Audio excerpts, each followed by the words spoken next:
মুসা আলাইহিস সালাম আল্লাহর সাথে সরাসরি কথা বলতেন। ওয়া কাল্লামাল্লাহু মুসা তাকলিমা। সুবহানাল্লাহ পড়েন, আওয়াজ তুলে সবাই বলেন সুবহানাল্লাহ। এখন বনি ইসরাইল হচ্ছে পৃথিবীর সবচেয়ে গোয়ার জাতি। তারা বলে, মুসা তুমি যে আল্লাহর সাথে কথা বলো আমরা তো দেখি না, তুমি যে কথা বলো আমরা তো শুনি না, তো কি করতে হবে? বনি ইসরাইল বলে, আমাদের মধ্য থেকে 70 জন নিয়ে যাইতে হবে তোর পারে। ওরা আয়েশা যদি কয় হয় আমরা শুনছি, তাহলে বিশ্বাস করবো। কত বড় ডাকাত দেখছেন বনি ইসরাইল। এদের যে গোয়ার জাতি নাই, এত গোয়ার তুমি করেছো মুসা আলাইহিস সালামের সাথে। তুমি যে আল্লাহর সাথে কথা বলে আমরা তো দেখি, কি করব? 70 জন আমাদের বন্ধু বান্ধব যে যদি দেখে তারা বলবে ওকে আসো, 70 জন আসো। 70 জন নিয়ে গেল। মুসা আলাইহিস সালাম হারুন আলাইহিস সালামকে খেলাফা দিয়ে গেলেন, আল্লাহ ওনাকে নবী বানালেন।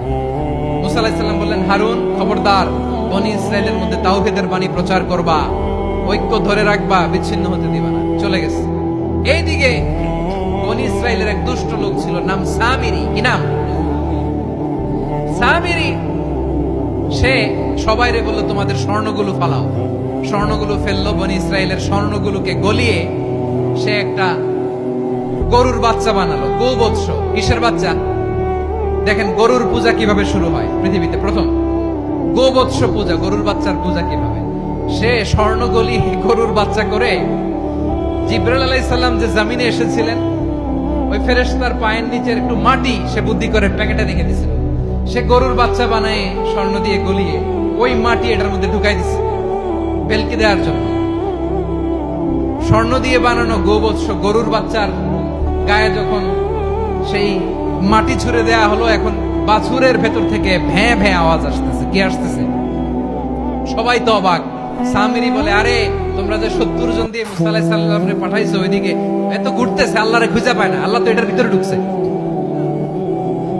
নাউজুবিল্লাহ বলবেন না? তোমরা যে 70 জন দিয়ে পাঠাইলা, 70 জন নিয়ে মুসা আলাইহিস সালাম খালি ঘুরতেছে, আল্লাহরে পায় না। পাবে কেমনে? আল্লাহ তো নাউজুবিল্লাহ এটার ভিতরে। সেজদা দাও। এই সেজদা দিয়ে আল্লাহর নবী হারুন আলাইহিস সালাম বললেন, খবরদার, এটা সুস্পষ্ট শিরক। আল্লাহ সব গুনাহ মাফ করে, শিরকের গুনাহ মাফ করে না। খবরদার, তোমরা থামো। কে শোনে কার কথা? এই যে যেমন এখন আপনারা আমার কথা শুনতেছেন না? শুনতেছেন?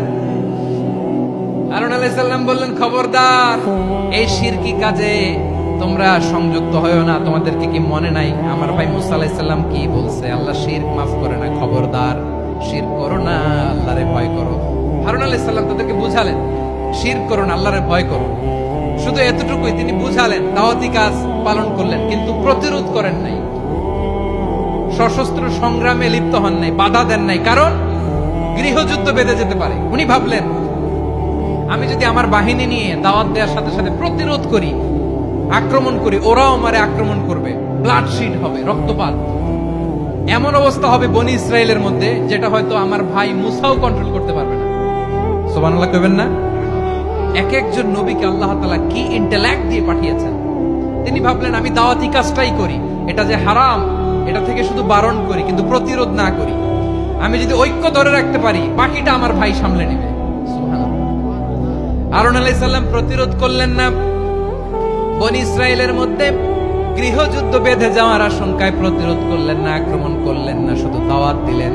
ইন দা মিনটাইম মুসা আলাইহিস সালাম আল্লাহর সাথে কথা বলে যখন ফিরে আসলেন, দেখলেন বনি ইসরাইলের অধিকাংশ লোক মুশরিক হয়ে গেছে।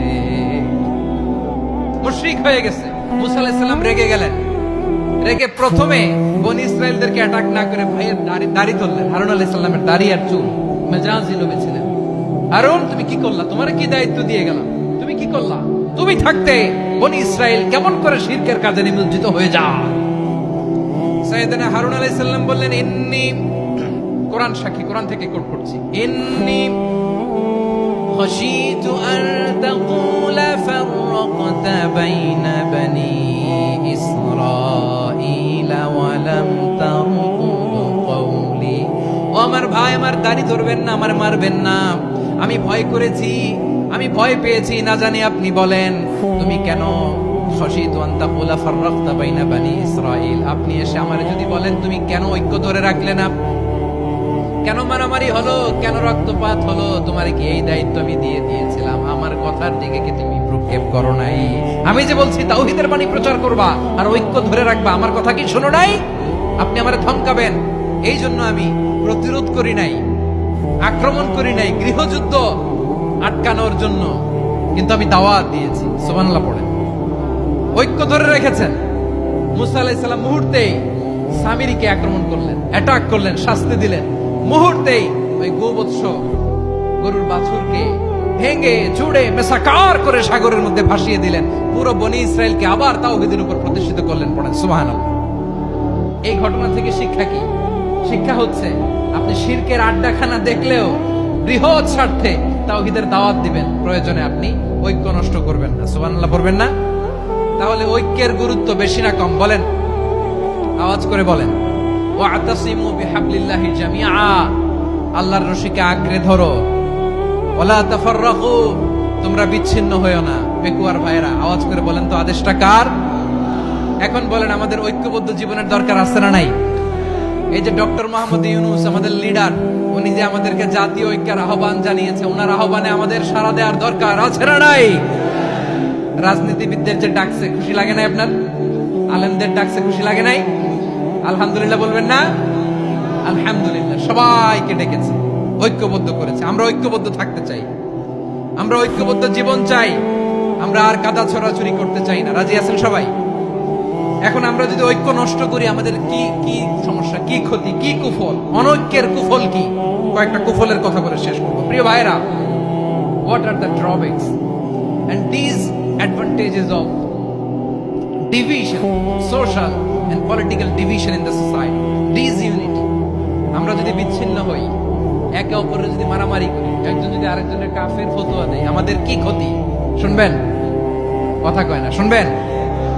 এক নাম্বার ক্ষতি হচ্ছে, আমরা যদি বিচ্ছিন্ন হই, আমাদের শক্তি কমে যাবে, আমাদের পাওয়ার আমরা হারাবো। আমাদের কি হারাবো? পাওয়ার। মনে রাখবেন, যখন আমি একা থাকি তখন আমি ব্যক্তি, যখন আমরা সবাই মিলি তখন আমরা শক্তি। এই শক্তি নিয়ে আমাদের সামনে এগিয়ে যাওয়ার দরকার আছে না নাই? তাহলে আমরা যদি নিজেরা বিরোধে লিপ্ত হই, আমাদের ক্ষমতা, পাওয়ার ছুটে যাবে। আমরা এই পাওয়ার হারাতে চাই না, ঠিক কিনা বলেন? রব্বুল আলামিন ঠিক তাই বললেন। রব্বুল আলামিন বললেন, খবরদার, ওয়াতিউল্লাহ ওয়া রাসূলাহু ওয়া লা তানাযাউ ফাতাফশালু ওয়া তাযহাবা রিহুকুম ওয়াসবিরু ইন্নাল্লাহা মা'আস সাবিরিন। আল্লাহর আনুগত্য করো, নবীর আনুগত্য করো, কিন্তু খবরদার নিজেরা বিরোধে লিপ্ত হয়ো না, নিজেরা মারামারি করো না, তাহলে তোমাদের শক্তি কমায় দিবে কে? ফাতাফশালু, তোমরা সাহস হারাবা, ওয়া তাযহাবা রিহুকুম, তোমাদের শক্তি কমে যাবে, পাওয়ার কমে যাবে। তাহলে আমরা যদি নিজেরা মারামারি করি, আমরা নিজেরা যদি বিচ্ছিন্নতায় লিপ্ত হই, আমরা যদি মতানৈক্য করি, তাহলে আমাদের শক্তি কমে যাবে, ঠিক কিনা? আমরা শক্তি কমাবো। আচ্ছা, ছোট্ট একটা বাঁশের কঞ্চি যদি আপনারা দেয়, পায়ের মধ্যে ধাক্কা দিয়ে ভাঙতে পারবেন না? এরকম বাঁশের কঞ্চি যদি 20টা একসাথে জোড়া লাগায় দেয়, ভাঙতে পারবেন? কথা বোঝে নাই মনে হয়। চিকন একটা বাঁশের কঞ্চি দিলে ভাঙা যাবে না? এরকম চিকনই 20টা বাঁশের কঞ্চি একসাথে লাগাই দিলে ভাঙতে পারবেন? কারণ যখন আমি একা থাকি তখন আমি ব্যক্তি, যখন আমরা সবাই মিলি তখন আমরা শক্তি। আমরা যেন শক্তি না হারাই। আমরা বিরোধী লিপ্ত হলে আমাদের শক্তি কমে যাবে। এই হচ্ছে 1 নম্বর ডিসঅ্যাডভান্টেজ। 2 নম্বর ডিসঅ্যাডভান্টেজ হচ্ছে, আমরা নিজেরা বিরোধে লিপ্ত হলে অন্যরা আমাদের মাথায় কাঁঠাল ভেঙে খাইতে সুবিধা হয়। কথা বুঝেন নাই? আমরা যদি বিরোধে লিপ্ত হই, তাহলে পরাশক্তিগুলোর সুবিধা, তখন আমাদের কাউকে দিতে হবে ট্রানজিট, কাউকে দিতে হবে সেন্ট মার্টিন, কাউকে দিতে হবে দেশের অর্ধেক। চিল্লায় বলো ঠিক কিনা? নিজেদের প্রবলেম সলভ করার ক্যাপাসিটি আমাদের আর থাকবে না। আমরা যদি বিরোধে জড়াই, আমার কলিজার টুকরা পেকুয়ার ভাইরা, আমরা বিরোধ করব না, আমরা বিচ্ছিন্ন হব না। নিজেরা বিরোধে জড়ালে পরাশক্তিগুলো আমাদের মাথায় কাঁঠাল ভেঙে খায়। তখন ভারতের পিছনে দৌড়াতে, আমেরিকার পিছনে দৌড়াতে আমাদের জুতার তলা ক্ষয় হইয়া যাইবে। নিজেদের প্রবলেম সলভ করা যাবে না। আমরা যদি অন্যের পিছনে না দৌড়াতাম আর এই বিরোধকে থামাতে পারতাম, বাংলাদেশ আজকে যেখানে আছে তার কমপক্ষে 50 গুণ সামনে থাকতো। চিল্লায় বলেন ঠিক কিনা? তাহলে 1 নাম্বার ক্ষতি হচ্ছে আমাদের পাওয়ার লেস হয়ে যায়, আমরা দুর্বল হই যদি আমরা বিরোধ করি। 2 নাম্বার হচ্ছে পরাশক্তিগুলোর সুবিধা নেই। 3 নাম্বার হচ্ছে আমাদের উন্নয়ন, দেশের উন্নতি, অগ্রগতি এটা স্থবির হয়ে যায়, এটা বাধাগ্রস্ত হয়। প্রিয় ভাই, ইউনিটি, ঐক্য হচ্ছে একটা দেশের উন্নয়নের মূল ভিত্তি। দুইজন কইছে ঠিক, এদিকে এখন কয়েকজন কইছে ঠিক। ঐক্য হচ্ছে একটা দেশের, জাতীয় ঐক্য হচ্ছে কোন দেশের উন্নয়ন অগ্রগতির মূল ভিত্তি, ঠিক কিনা বলেন? ইউনিটি অফ এ কান্ট্রি, এটা হচ্ছে একটা সাস্টেইনেবল ডেভেলপমেন্ট, সোশ্যাল স্ট্যাবিলিটির জন্য এটা অনেক গুরুত্বপূর্ণ। এজন্য বিরোধের কোনো স্থান আমরা দিব না, আমরা ঐক্যবদ্ধ থাকবো ইনশাআল্লাহ বলেন। আর কখনো কাউরে কাফের বলে গালি দিবেন, তুই জাহান্নামী বলবেন, ঝগড়া লাগলে লাগাই দিবেন, তাহলে কি করবেন? মিলায় দিব। আওয়াজ করে বলেন কি করব? প্রিয় ভাইরা, এই বিরোধ গত 50 বছর তো আমরা দেখেছি, ধর্মীয় অঙ্গন বলেন, সামাজিক অঙ্গন বলেন, রাজনৈতিক অঙ্গন বলেন, এই বিরোধ আমাদেরকে শেষ করে দিয়েছে। এই 24-এর ছাত্র নাগরিক অভ্যুত্থানের পরেও যদি সেই বিরোধ আমাদেরকে খায়, তাহলে এতগুলো তাজা জেনজির রক্ত বৃথা যাবে। চিল্লায় বলো ঠিক কিনা? আমরা এই রক্তগুলো কি বৃথা দিতে চাই না, বৃথা যেতে দিতে চাই না। আমরা ঐক্যবদ্ধ থাকতে চাই। রাজি আছেন? আমরা আর কাদা ছড়াছড়ি করবো না। অনেক হয়েছে আন্না, এবার থামুন। অনেক হয়েছে আন্না। প্রথমে আমি এদেশের সম্মানিত আলেম সমাজকে বিনয়ের সাথে অনুরোধ করব, আসুন আমরা ঐক্যবদ্ধ হই। আজকের এই পেকুয়ার ঐতিহাসিক তাফসীরুল কোরআনের প্রোগ্রাম থেকে আমি সম্মানিত আমার মাথার তাজ ওলামাদেরকে জাতীয় ঐক্যের আহ্বান জানাই। পেকুয়ার এই ঐতিহাসিক তাফসীরুল কোরআনের প্রোগ্রাম থেকে আমি আমার সম্মানিত রাজনৈতিক ব্যক্তিবর্গদেরকে জাতীয় ঐক্যের আহ্বান জানাই। অনেক হয়েছে আন্না। আধিপত্যবাদকে রুখে দিতে হলে, বাংলাদেশের বিরুদ্ধে যে কোনো ধরনের ষড়যন্ত্রকে রুখে দিতে হলে জাতীয় ঐক্যের কোনো বিকল্প নাই। চিল্লায় বলো ঠিক কিনা?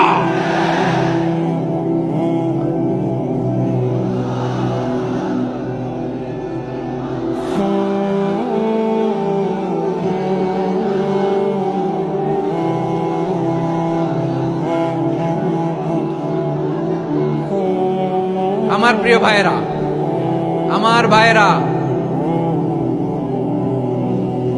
আর কাদা ছড়াছড়ি করবো না ইনশাআল্লাহ বলেন। আল্লাহুম্মা ফারশাদ। আল্লাহ তুমি সাক্ষী থাকো, আল্লাহ তুমি তৌফিক দাও। আওয়াজ করে পড়েন আমিন। আর একে অন্যকে কাফির বলে গালি দিব না, ঠিক কিনা বলেন? রাজি আছেন? ধ্বংস করে দিয়েছে আমরা আমাদেরকে। আপনারা হালাকু খানের নাম শুনেছেন? মঙ্গল অধিপতি হালাকু খান বাগদাদের আমাদের বিশাল দারুল হিকমা লাইব্রেরিকে ধ্বংস করেছে। 10 লক্ষ মুসলমানদেরকে কচুকাটা করে গণহত্যা করেছে। জানেন, আমাদের সভ্যতা সূতিকাগারের কেন্দ্রবিন্দু ছিল বাগদাদ। ইরাকের বাগদাদে যেদিন সে রক্ত নিয়ে হোলি খেলা করে, রক্তের হোলি খেলা যেদিন হয়, ওই দিনও বাগদাদে বাহাস চলতেছিল। আমাদের বাহাস কি চলতেছিল? আপনাদের এলাকায় বাহাস আছে? এই প্রচলিত বাংলাদেশে যে বাহাস, এটার সাথে ইসলামের কোনো সম্পর্ক আছে? এই পর্যন্ত বাহাসের পরে পরাজয় বরণ করছে এরকম কোন দল আপনারা পাইছেন? আমি পাই নাই। প্রত্যেক দলই বাহাসের পরে সংবাদ সম্মেলন করে বলে, আমরা জয়লাভ করিয়াছি, উনারা পালাইয়া চলিয়া গিয়াছে। আছে না নাই? কারণ সত্য জানার জন্য, সত্য মানার জন্য আসে না তো, নিজের জ্ঞান জাহির করার জন্য বাহাস করে। বিপক্ষ দলের আলেমকে ছোট করার জন্য বাহাস করে। এই বাহাসের স্থান ইসলামে নাই। চিল্লায় বলো ঠিক কিনা? এই সমস্ত বাহাসের দিন শেষ। ঐক্যবদ্ধ হওয়ার বাংলাদেশ। প্রিয় ভাইরা, হালাকু খান সে দারুল হিকমা লাইব্রেরি জ্বালিয়ে পুড়িয়ে এই সব দামি দামি বইগুলো, আমাদের দামি দামি ঐতিহাসিক তুরাসি ক্লাসিক বইগুলোকে দজলা নদীতে ফেলেছে। পুরা দজলা নদী কালো হয়ে গিয়েছে। 10 লক্ষ মুসলমানকে গণহত্যা চালিয়ে এই রক্তের বন্যা যখন দজলা নদীর পানিতে মিশে গিয়েছে, দজলা নদীর পানি লাল হয়ে গিয়েছে। যেই দিন বাগদাদে গণহত্যা চলে, ওই দিনও বাগদাদে বাহাস চলতেছিল। কিসের বাহাস জানেন? মেসওয়াক, ডান মারি থেকে করা সুন্নাহ, এটা আমরা জানি। এখন কি উপরের মারি না নিচের মারি? বাহাজের বিষয়, এই বাহাজ করবেন আপনারা। বিশ্ব যখন এগিয়ে চলেছে, আমরা তখন বসে বিবি তালাকের ফতুয়া খুঁজেছি কোরআন হাদিস চষে। তালাক ইসলামের অনেক গুরুত্বপূর্ণ অনুষঙ্গ। তালাক কোরআনের একটা সূরা। কিভাবে তালাক হবে না হবে আমাদের ফুকাহায়ে ইকরাম, আমাদের আকাবেররা সব বলে গিয়েছে, সব জানা। আপনি হয় এটা মানবেন, নয় ওইটা নিয়ে বাহাসের দরকার নাই, ওইটা নিয়ে মারামারির স্থান ইসলামে নাই। আওয়াজ করে বলেন ঠিক কিনা? এখন পেকুয়ার ভাইরা, শেষ কথা বলি, আওয়াজ করে বলেন আমরা ঐক্যবদ্ধ হতে চাই কি চাই না? চান? এই যে আমি বিনয়ের সাথে আলেম সমাজকে জাতীয় ঐক্যের আহ্বান জানালাম, এটার সাথে আপনারা সংহতি প্রকাশ করেছেন? বিনয়ের সাথে আজকের এই পেকুয়ার ময়দান থেকে আমাদের রাজনৈতিক নেতৃবৃন্দদেরকে জাতীয় ঐক্যের আহ্বান জানাই, আপনারা সংহতি প্রকাশ করেছেন? এখন এটা রোড ম্যাপ কি, কিভাবে আমরা ঐক্য প্রক্রিয়াতে এগিয়ে যাব? শেষ কথা বলি, একেবারে সহজ। আমাদের ওলামা মাশায়েখদেরকে, আমার মাথার তাজ, তাদেরকে আমরা বলি, এই যে আমরা ঐক্যবদ্ধ হই নাই, আমরা কি বড় কিছু অর্জন করে ফেলছি? বলেন, আমরা কি খুব পাওয়ার সম্মানের জায়গায় আছি? খুব স্ট্রেংথের জায়গায় আছি? তো কিছুই তো নাই। আপনি ঐক্যবদ্ধ হইলে সমস্যা কোথায়? এমন তো না ঐক্যবদ্ধ না হওয়ার কারণে এতদিন আপনার অনেক কিছু ছিল, ঐক্যবদ্ধ হলে আপনি হারাবেন, এমন তো না।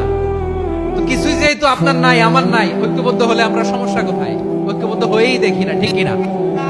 ঐক্যবদ্ধ হওয়ার দুইটা ওয়ে। রাজনৈতিক ঐক্য কিভাবে হবে? রাজনৈতিক সম্মানিত নেতারা ঠিক করবেন। আলেমরা কিভাবে ঐক্যবদ্ধ হবে? শেষ কথা বলে শেষ করছি, খুব গুরুত্বপূর্ণ। This is the punching line. এদিকে তাকান। ঐক্য হবে দুইটা পদ্ধতিতে। একটা হচ্ছে কমন গ্রাউন্ড নিয়ে, বেসড অন কমন গ্রাউন্ড।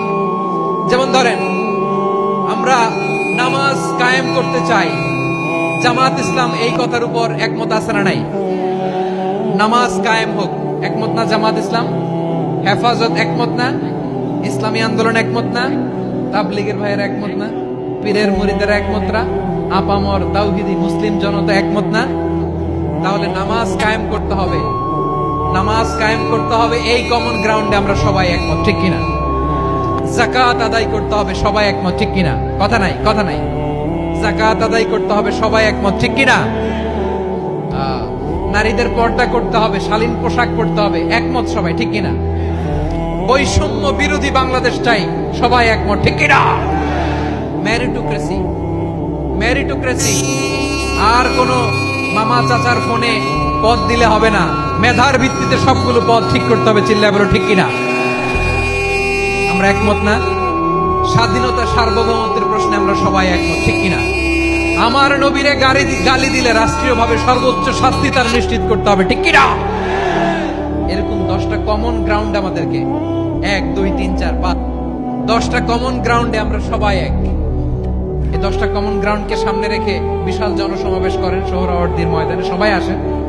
জামাত ইসলাম, হেফাজতে ইসলাম, ইসলামী আন্দোলন, পীরের মুরিদ, তাবলীগ, খেলাফত মজলিস, সবাই একসাথে হন। তাহলে সবাই জানবে যে এই 10টা বিষয় আমরা একমত। বলেন, এই ঐক্যতে আপনার দরবার যাবে? দরবার নষ্ট হবে? আপনার দল নষ্ট হবে? আপনার আকীদা নষ্ট হবে না? আমার মাথার তাজ সম্মানিত ওলামায়ে একরাম, এই 10টা কমন গ্রাউন্ডে যদি এক হন, আপনার আকীদা নষ্ট হবে? আপনার আকীদা আপনার, আমার আকীদা আমার, আপনার দল আপনার, আমার দল আমার, আপনার পলিসি আপনার, আমার পলিসি আমার, কারো কিছু নষ্ট হবে না।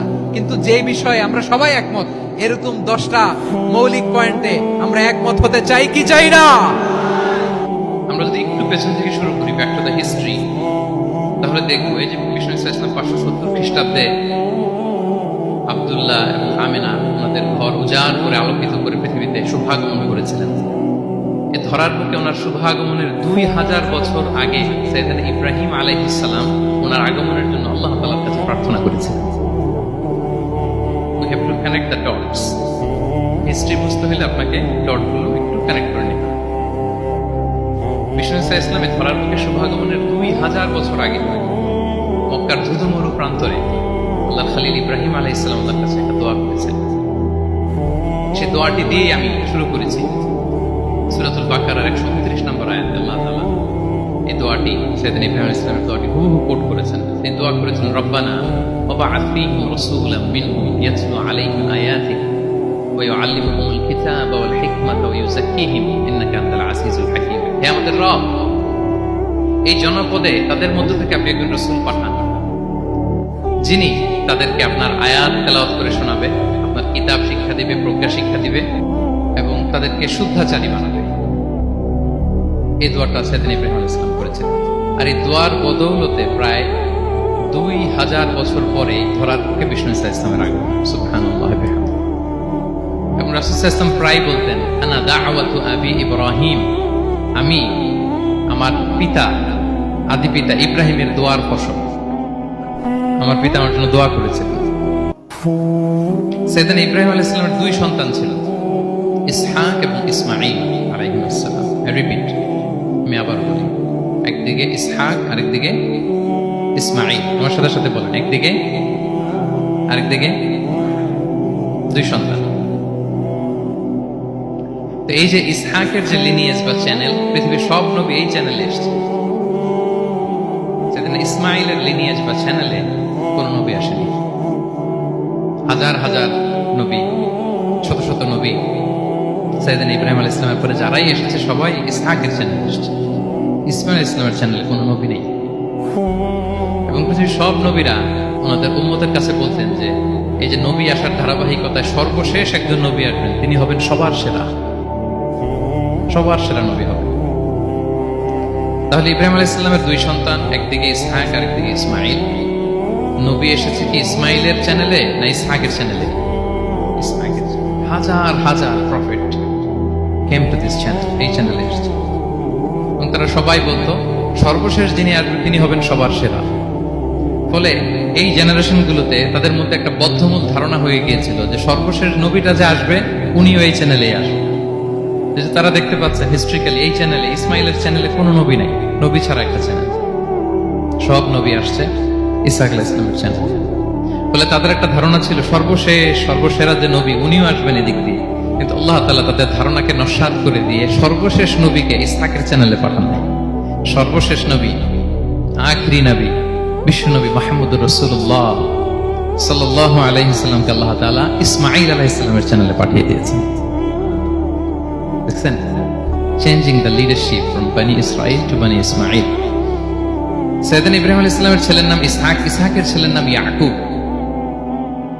ইয়াকুব আলাইহিস সালামের একটা উপাধি হচ্ছে ইসরাঈল। ইসরাঈল মানে হচ্ছে আব্দুল্লাহ, মানে আল্লাহর বান্দা। ফলে উনার যত ডিসেন্ডেন্ট সন্তান তারা সবাই হচ্ছে বনি ইসরাঈল, ইসরাঈলের বংশধর। তো সব নবীকে আল্লাহ এখানে পাঠালেও শেষ নবীকে আল্লাহ তাআলা পাঠিয়েছেন ইসমাঈলের চ্যানেলে। তার মানে বিশ্বনবী বনি ইসরাঈল নন, বিশ্বনবী হচ্ছেন বনি ইসমাঈল, ইসমাঈলের চ্যানেলে এসেছে। আলহামদুলিল্লাহ বলেন। তাহলে লিংক আপটা বুঝতে পেরেছেন তো না, কিভাবে বিষ্ণু ইসলাম আসলেন? রাসূল ইসলাম প্রায় এভাবে বলতেন যে আনা দাওয়াতু আবি ইব্রাহিম, আমি আমার পিতা ইব্রাহিমের দোয়ার ফসল। তিনি দোয়া করেছিলেন মক্কার ধুধু প্রান্তরে যে আল্লাহ এই জনপদে একজন নবী দিও। ওনার দোয়ার 2000 বছর পরে আল্লাহ তাআলা এই দোয়া কবুল করেছেন। আমরা তো তাহাজ্জুদের সময় দোয়া করে এরপরের দিন হুজুরের কাছে মাসালার জন্য যাই, হুজুর দোয়া তো কবুল হয় না। এত দোয়া করলাম আল্লাহ তো শোনে নাই। 1 মাস দোয়া করে অস্থির হয়ে যায়। এরপর অনেকে বলে হুজুর কাবার গিলাফটা ধরে দোয়া করেছে, কই কিছু তো পাইলাম না। দেখেন সাইয়েদনা ইব্রাহিম আলাইহিস সালাম দোয়া করেছিলেন সেই কবে, তার 2000 বছর পরে আল্লাহ তাআলা এই দোয়াটা কবুল করেছেন। তো দোয়া যদি কবুল না হয় অস্থির হওয়া যাবে? আওয়াজ করে বলেন, অস্থির হবেন আপনারা? না, অস্থির হওয়া যাবে না, ভরসা রাখুন আল্লাহর উপর। তো বিষ্ণু বলতেন আনা দাওয়াতু আবি ইব্রাহিম, আমি আমার পিতা ইব্রাহিমের দোয়ার ফসল। আবার বলতেন বিশারাতু আখি ঈসা, আমি আমার ভাই ঈসার সুসংবাদের ফসল। মানে রাসূল সাল্লাল্লাহু আলাইহি ওয়াসাল্লামের ইমিডিয়েট আগের যে নবী ঈসা আলাইহিস সালাম, উনি এসেই বলে দিয়েছিলেন যে ইয়াতি মিন বাদি ইসমুহু আহমদ, আমার পরে এক নবী আসবে তার নাম হবে Ahmad.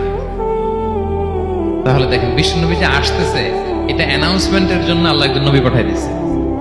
He is coming. Vishnu ইসলামের স্ট্যাটাস বুঝতে পারছেন? হি ইজ কামিং, উনি আসতেছেন, এটা বলার জন্য আল্লাহ একজন নবী পাঠিয়ে দিয়েছেন, জিসাস ক্রাইস্টকে, ঈসা আলাইহিস সালামকে পাঠিয়েছেন।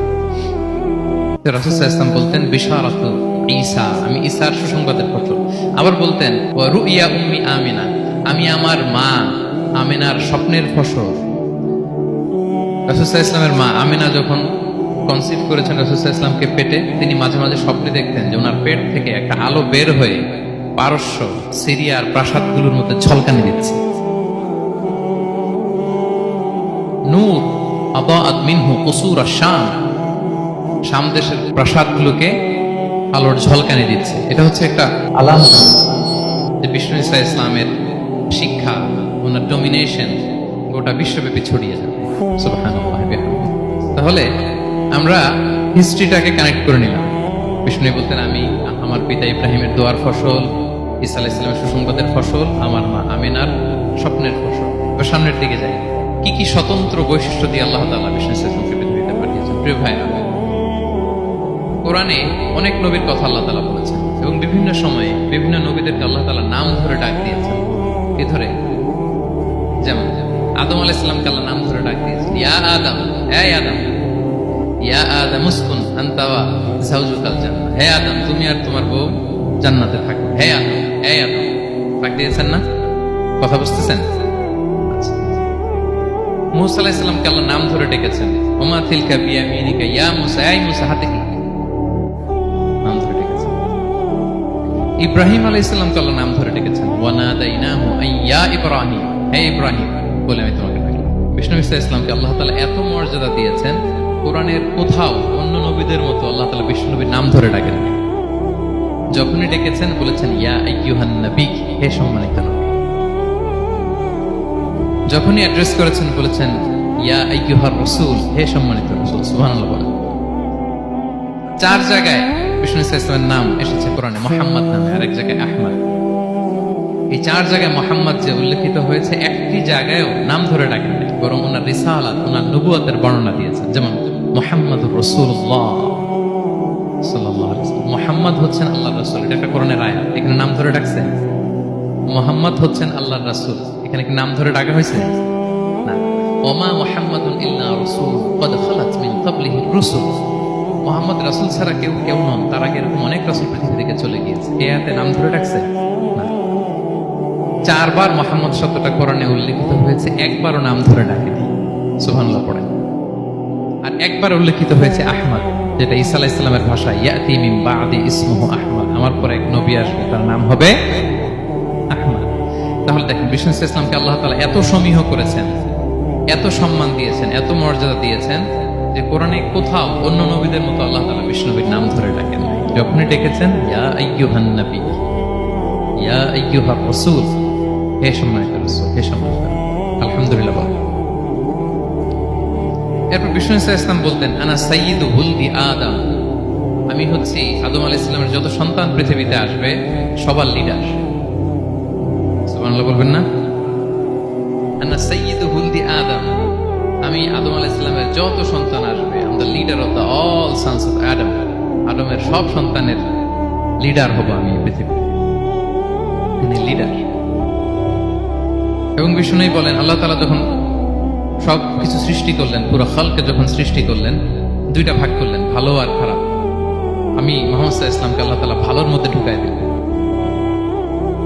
এই ভালো মানুষগুলোর মধ্যে থেকে আল্লাহ অনেকগুলো গোত্র নির্বাচিত করলেন, আমাকে সবচেয়ে শ্রেষ্ঠ গোত্রে ঢুকাই দিলেন। এই গোত্রগুলোর মধ্যে অনেকগুলো বাড়ি আছে, সবচেয়ে শ্রেষ্ঠ বাড়িতে আল্লাহ তাআলা আমাকে ঢুকাই দিলেন। সুবহানাল্লাহ। আরেক বর্ণনায় এসেছে যে আল্লাহ তাআলা ইসমাঈল আলাইহিস সালামের বংশধরদের মধ্য থেকে কেনানাকে সিলেক্ট করেছেন, কেনানার মধ্য থেকে আল্লাহ কুরাইশকে সিলেক্ট করেছেন, কুরাইশের মধ্য থেকে আল্লাহ তাআলা বনু হাশিমকে সিলেক্ট করেছেন। বিষ্ণু ইসলাম কিন্তু হাশিমি খানদান, কুরাইশের মধ্য থেকে তিনি বনু হাশিমকে সিলেক্ট করেছেন, আর বনু হাশিমের মধ্য থেকে আল্লাহ তাআলা আমাকে সিলেক্ট করেছেন। সুবহানাল্লাহ। এবং তিনি বলতেন, ওয়া আনা হামিলু লিওয়াইল হামদি ইয়াউমাল কিয়ামাতি ওয়া তাহতাহু আদম, কিয়ামতের দিন আমি প্রশংসার পতাকা নিয়ে দাঁড়িয়ে থাকবো কিয়ামতের ময়দানে, আর ওই পতাকার নিচে স্বয়ং আদম আলাইহিস সালাম থাকবে, ওনার হাতে থাকবে প্রশংসার পতাকা।